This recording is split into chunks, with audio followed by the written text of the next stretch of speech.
What's up mga kamuging? Welcome back sa aking channel. For today's video, magluluto naman tayo ng paksiw na tilapia with cactus. Alam niyo ba kung ano yung cactus na sinasabi ko mga kamuging? Mamaya ipapakita ko sa inyo. Ito nga pala ay tanim ng aking papa dito sa likod bahay. Na siya naman lagyang nilalagay sa mga niluluto niyang pagkain. At kung ready na kayo mga kamuging, tara, tayo na umpisahan ng ating pagluluto. Samahan niyo ako. At nalinis ko na nga itong 8 pirasong tilapia at lalagyan ko na nga siya ng ginayat na bawang,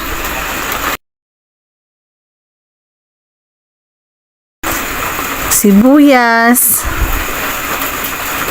pati na rin ng luya. Ayan. Maraming luya aking nilagay para mabawasan ng lansa. At ito na nga yung sinasabi ko mga kamuging na cactus na nilalagay na aking tatay. Ang tawag dyan ay karimbuaya.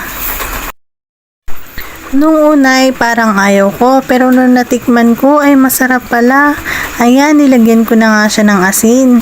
Ganun na rin ang magic sarap na aking laging kapartner sa pagluluto. Magic sarap, baka naman. Ayan, lagyan na rin natin siya ng durog na paminta.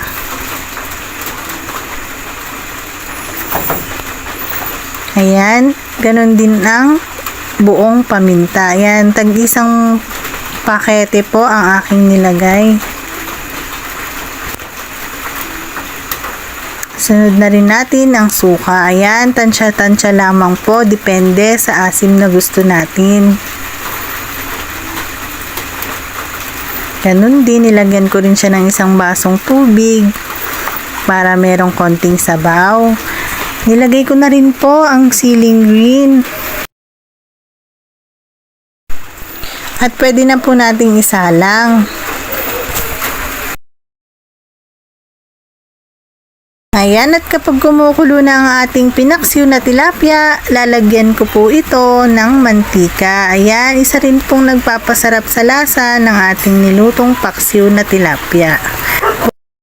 At pagkatapos nating lagyan, takpan lamang po natin ito at hintayin nating kumulo.